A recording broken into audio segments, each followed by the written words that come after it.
नमस्कार मंडळी, तुम्हा सर्वांचं नवीन एका व्हिडिओमध्ये खूप खूप स्वागत आहे. तुम्ही म्हणाल ह्या चाळणीवरती बेसनचं बॅटर टाकून ही कुठली रेसिपी, पण हा जर व्हिडिओ पाहिल्यानंतर ना तुम्ही आवर्जून करणार एवढी मात्र मी 101% गॅरंटी देते. आता ही रेसिपी काय असेल पाहण्यासाठी व्हिडिओ मात्र कुठेही स्किप न करता शेवटपर्यंत बघा. चला तर वेळ न करता आजच्या व्हिडिओला सुरुवात करूया. सुरुवातीला एक मोठं भांडं घेतलं आहे आणि मेजर कपमधला 1 कप घेतला. अगदी इथं तुम्ही वाटी घेतला तरीसुद्धा चालेल. सर्व प्रमाण तर हे तुम्हाला अचूक सांगणार आहे, म्हणजे तुमचा पदार्थ बिलकुलसुद्धा बिघडायला नको.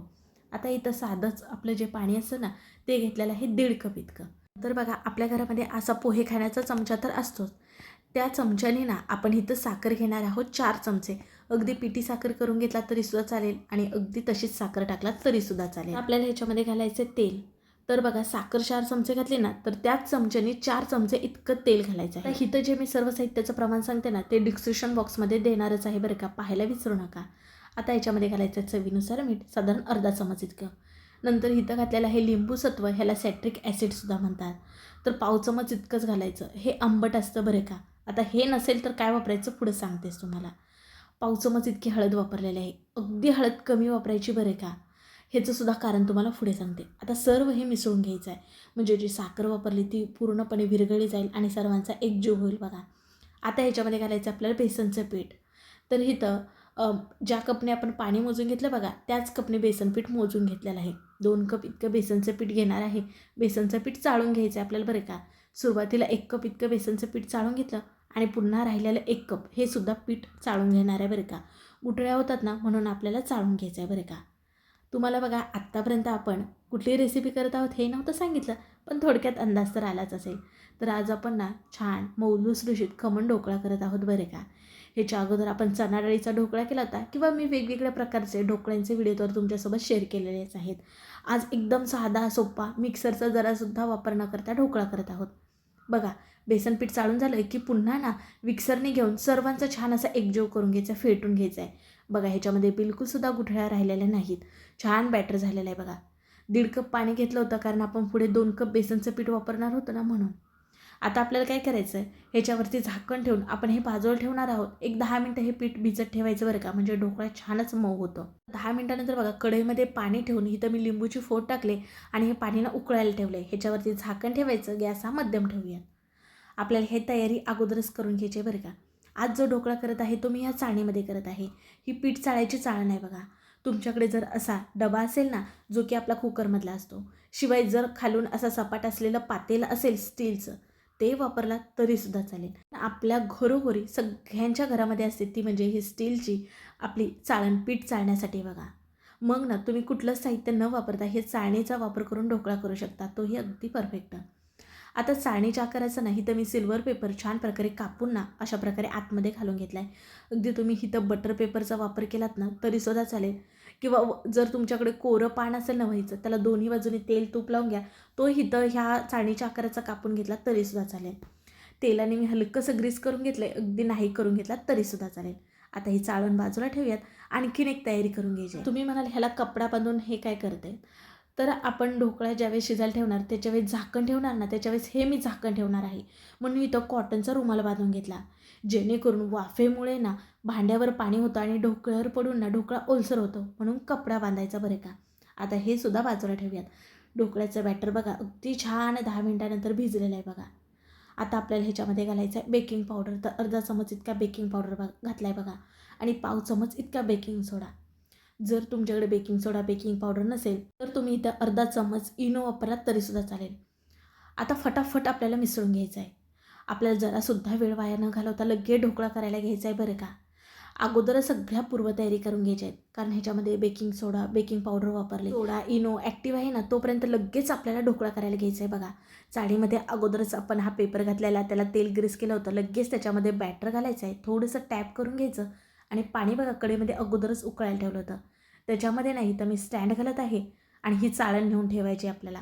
आणि आता आपण हे झाकण बघा अगोदरच ह्याला रुमाल वगैरे बांधून ठेवला होता, हे झाकण झाकणार आहोत.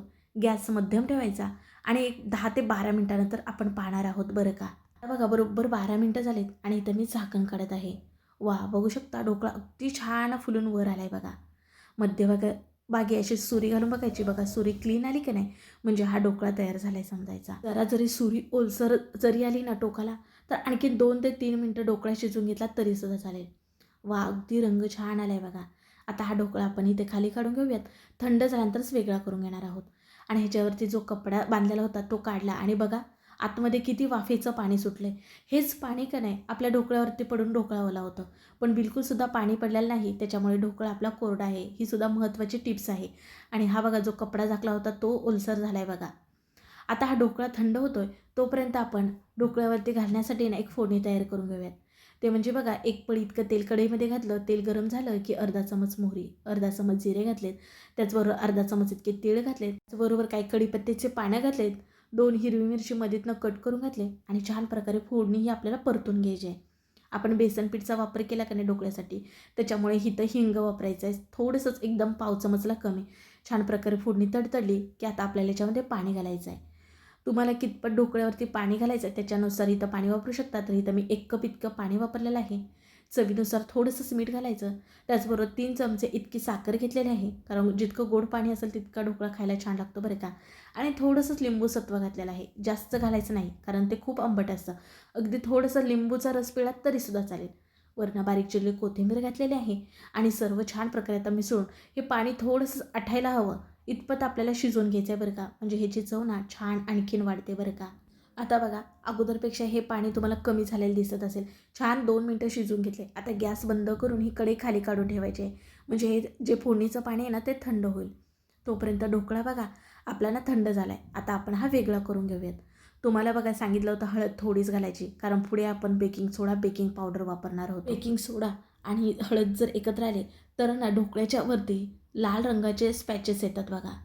हळद नाही वापरलात तरीसुद्धा चालेल, मग त्याच्याऐवजी ना थोडासाच पिवळा रंग वापरलात तरीसुद्धा चालेल, किंवा अगदी किंचित हळद वापरू शकता. मग हा ढोकळा मार्केटसारखा चवीला लागण्यासाठी इथं मी वापरलेलं होतं सेंट्रिक ॲसिड, याला लिंबूसत्व म्हणतात. त्याच्याऐवजी तुम्ही 1 लिंबाचा रस पिळू शकता. शिवाय मग दह्याचा सुद्धा वापर करून तुम्ही हा ढोकळा करू शकता. पण मार्केट स्टाईल म्हटलं ना तर हाच ढोकळा अगदी टेस्ट तशीच येते. आता इथं ढोकळा कट करून मी तुम्हाला दाखवत आहे आणि जाळी पाहिलात का तुम्ही. आणि ज्यावेळेस मी दाबून दाखवते त्यावेळेस बघा जितक्या वेळेस दाबेल पुन्हा तो स्वतःच्या अवस्थेमध्ये येतो. इतका मऊ लुसलुशीत ढोकळा झाला आहे बघा. आणि टेस्ट तर ह्याची सांगायलाच नको. आणि जे प्रमाण तुम्हाला सांगितलेलं नाही ते अगदी परफेक्ट असं सांगितलेलं आहे बघा. त्यामुळे ना तुम्ही जरी पहिल्यांदा ढोकळा करायला केला ना तर 101% परफेक्टच होणार, काही न बिघडता. फक्त इथं सर्व साहित्याचं जे प्रमाण आहे ते सेम ठेवा. बघा मिक्सरचा जरासुद्धा वापर न करता, अगदी काहीच जास्तीचा तामझाम न करता अगदी सहज कोणीही करू शकेल इतकं तुम्हाला ढोकळ्याची परफेक्ट अशी रेसिपी दिली बघा. तर इथं ढोकळा ना मी कापून घेतला आहे. तुम्ही तुमच्या आवडीनुसार छोट्या मोठ्या साईजमध्ये कापू शकता. अगदी मार्केटमध्ये मिळतो ना त्या पद्धतीतच मी कापून घेतला आहे. आणि जाळी पाहिलात का हो, खरंच मी तुम्हाला शब्दात सांगू शकत नाही इतका परफेक्ट ढोकळा होतो बरं का. माझी नेहमीची ही सिक्रेट पद्धत आहे. तुम्हीसुद्धा ही पद्धत वापरू ना एकदा हा ढोकळा करून बघा. अगदी तुम्हाला कोणीच म्हणू शकणार नाही तुम्ही हा घरी केलेला आहे बरं का. आता तुम्हाला जेवढा ढोकळा खायचा आहे का नाही तेवढाच ढोकळा डिशमध्ये घ्यायचा आहे आणि त्याच्यावरती हे थंड झालेलं फोडणीचं पाणी घालायचं आहे बरं का. अगदी सगळ्या ढोकळ्यावरती हे पाणी घालून ठेवायचं. आता आम्ही घरातली मंडळी सर्व असल्यामुळे सगळा ढोकळा खात असल्यामुळे ना सगळ्या ढोकळ्यांवरती हे फोडणीचं पाणी घालत आहे बघा. आणि वरून थोडंसंच ओलं खोबऱ्याचं कीस, त्याचबरोबर बारीक चिरलेली कोथिंबीर. खाण्यासाठी मस्त झटपट असा आपला हा ढोकळा तयार झाला. ढोकळ्यासोबत जी चटणी मिळते ती कशी करायची हे जर पाहायचं असेल त्याचासुद्धा व्हिडिओ मी आपल्या चॅनलवरती अपलोड केलाच आहे. शिवाय ह्याची लिंक मी डिस्क्रिप्शन बॉक्समध्ये देईल, पाहायला विसरू नका. त्यावेळेस इथं मी ढोकळा दाबून दाखवते तुम्हाला, त्यावेळेस तुम्हाला अंदाज येतच असेल तो किती मऊ लुसलुशीत जाळीदार झाला आहे. तरीसुद्धा तुम्हाला एक मोडून दाखवते. अगदी म्हणजे छान रसरशीत फोडणीचं पाणी आतमध्ये गेलेलं आहे बघा. आणि ज्या ढोकळ्यावरती पाणी घातलेलं नव्हतं ना फोडणीचं तो सुद्धा ढोकळा तुम्हाला मोडून दाखवलेला आहे. अगदी स्पंजी झालेला आहे बरं का. मी सांगते म्हणून नक्की नक्की करून ना मला कमेंटमध्ये सांगायला विसरू नका तुमचा ढोकळा कसा झाला आहे. माझा व्हिडिओ जरासुद्धा आवडला तर पटकन एक लाईक ठोका. व्हिडिओ शेअर करा मित्रमैत्रिणी परिवारामध्ये, म्हणजे ते सुद्धा करून पाहतील. आणि असेच नवनवीन छान छान व्हिडिओ पाहण्यासाठी आपल्या चॅनल आवर्जून सबस्क्राईब करा. मला तर ढोकळा पाहून समजतच असेल तो कसा झाला आहे, मी काही वेगळी सांगायची गरज नाही.